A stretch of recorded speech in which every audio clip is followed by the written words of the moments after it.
We are in North Cascades National Park today. We drove from Seattle. It took us about 2 hours and 45 minutes.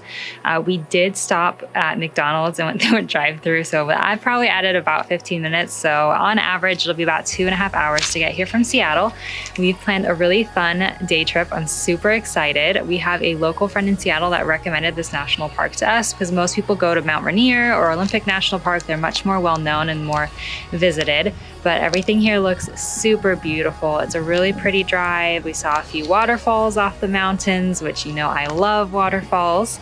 And we are going to go out and see what we can do in a quick day trip here. The best part is it is free, in line with our free activities in Seattle yesterday. We're keeping with that theme. The national park is free. So we're gonna start off by driving the Highway 20 and stopping at some overlooks.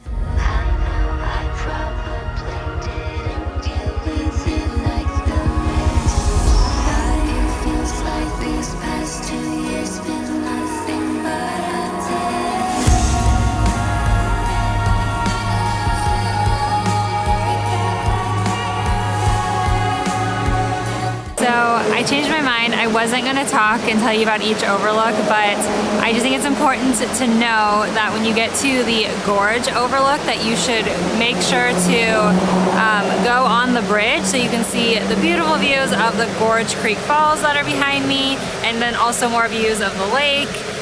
The Gorge Creek Overlook is only a 400 meter out and back paved. It's like a little bit uphill, but not difficult, super easy.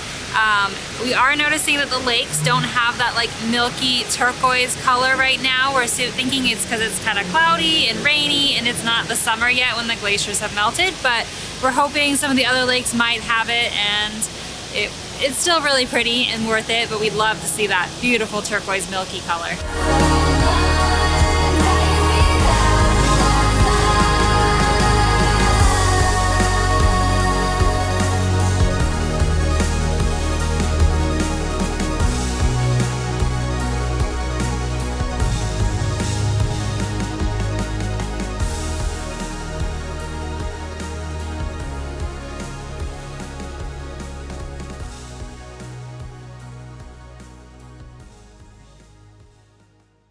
So the three overlooks were really cool. I think the best one was the Gorge Lake overlook, just because you had the lake and the waterfalls. Definitely rate that one 5 out of 5.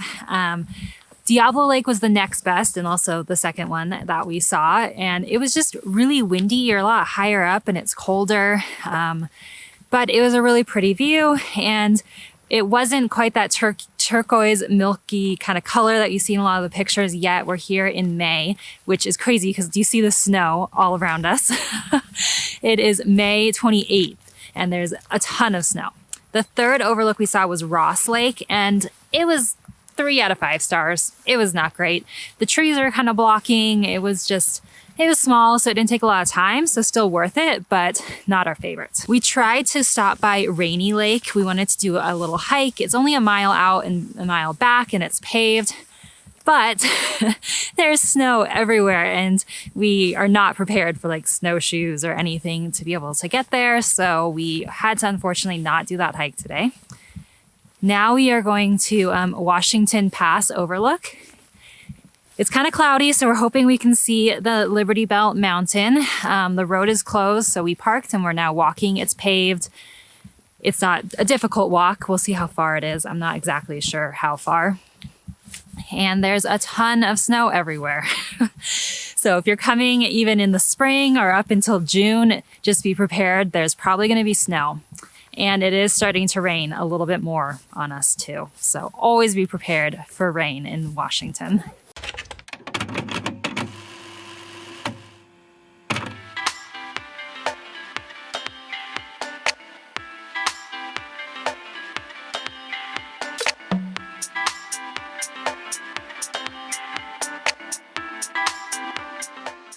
The trail is very snowy still, so we walked up and the last like 200 meters is super snowy, but the views are gorgeous, so definitely worth it.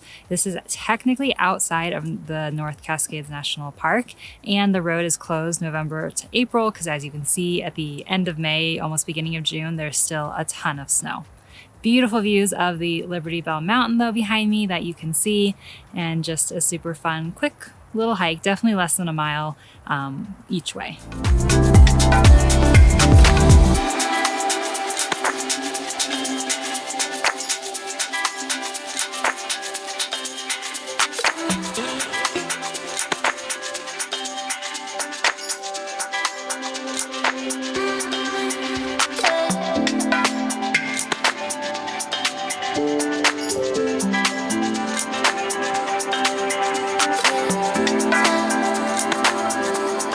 Our last stop is Ladder Creek Falls.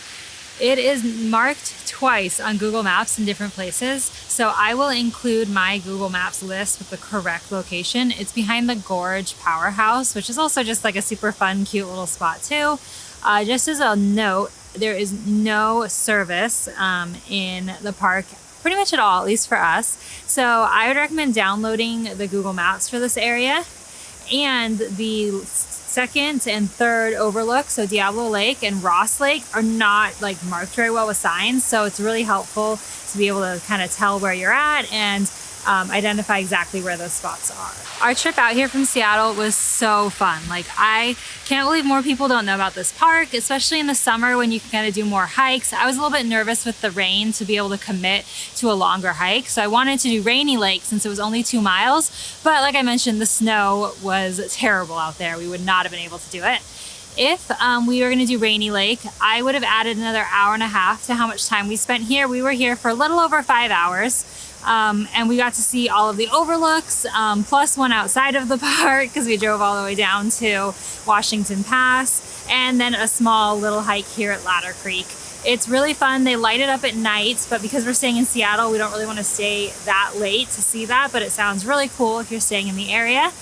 And it's a pretty short hike. It's gravel, and then it's like paved stairs. So there is some stair climbing, but I think it's like 0.6 miles round trip, so not too difficult, and it's a really large, fun waterfall. So if you're planning a trip out here, I hope that this helps you or inspires you to come visit, because it's a really beautiful national park and not enough people know about it. I didn't even know about it till my friend recommended it. So hopefully you can come out and enjoy it, and we hope that you enjoyed our video. So please like and subscribe, and we will see you next time.